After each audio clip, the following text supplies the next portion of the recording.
What's up, guys? Welcome back to the channel. So today we got to replace a VVT solenoid on my wife's 2006 Chevy Trailblazer. VVT stands for variable valve timing solenoid, and there's also a new name for it called the cam position actuator solenoid. Yeah, anyways, let's get started on it. First thing we're gonna do is go pop that latch, and let's get this hood open.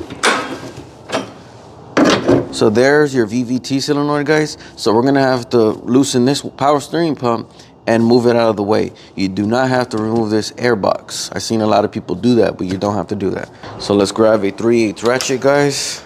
A longer one. So we grab our ratchet. We're gonna put it in that hole. I'm gonna put a circle in it so you guys can see. Right there. Stick it in there. Now you grab your ratchet and you're gonna push downwards. See that? Right there.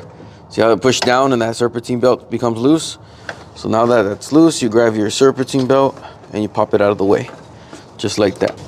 Move the ratchet. There you go. So now what we can do is start loosening up this power steering pump. So you're gonna have a bolt on top right here, one on the side, and one on the bottom, okay? You just move this pulley and stick your socket into these holes.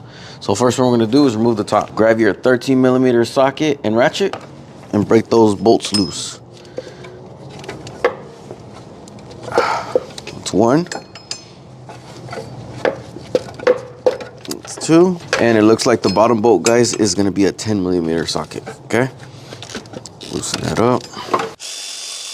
Now grab a magnet, take it off. There's one. Let's grab it again with the magnet. There's two. So that power steering pump move. And let's grab that third one. Give it to me. The third one. So now, guys, we can grab that power steering pump, put it up, out of the way. All right, now we're gonna remove this safety clip. You're gonna go just up, that's it. Then you can remove the electrical connector. Push down the tab, and there you go. And then let me move this out of the way. That's that 10mm bolt that we're gonna remove, okay? I'm gonna put a circle on it right there.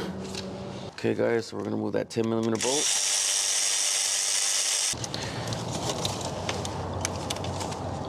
Right there. And now sometimes these can get stuck in there, so you're gonna have to wiggle and mess around with it. Just shake it and shake the shit out of it. Just twist it. You can also get a little flathead, pry it off, a little manpower. You can slide it up like that. There's your VVT solenoid. This is how the old one looks. So let's go grab the new one. And since it's the wife's car, we got an AC Delco from the dealership. There is the part number if you guys need it. Let's open it up. That part's out of the way. It's nice and packaged. All right. God damn it. Not even Christmas yet. Ooh, okay, so the new one does come with the hold down clip. Look at that. Cool. Make sure it looks the same, guys. It's a little different. I wonder if it's upgraded. Better. Oh, now let's go put the new one on. And a quick tech tip, guys. See this little hold down clip on this old one? Grab this one. See it right there? Open your toolbox, put it in there. So when some other guy or tech or somebody loses one, you have one. Back up. So now we can install it. I did coat it with oil and lubed up the O-ring so it can slide in easier. So go like that, just work it in there. Move this out of the way so you can see. And you just push it in, right there. And let's start this 10mm bolt. Put that bolt on. Snug it down, guys. 1, 2, 3. Go. Now we grab that connector, guys, and we reinstall it. There you go. And push down that safety clip. And install everything in reverse order.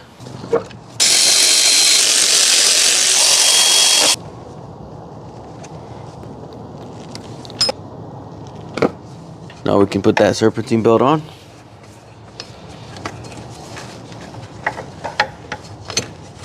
There you go. And just double check that it's on the tensioner, the power steering pump, water pump, that's the idler pulley, alternator, and your AC compressor down there. And of course the harmonic balancer. So just make sure it's all on the grooves, okay? And now we can go start her up. Let's grab the keys.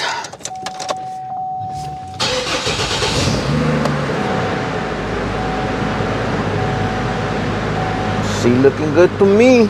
All right, guys, and that's it. Now I gotta clear the codes. I did not mention it had a check engine light for a P0017. I tested that VVT solenoid. That's the first thing. Well, the first thing I looked at was the oil. The oil level was okay. So then I tested the VVT solenoid. The electrical part had failed. So now we clear the codes and we go from there.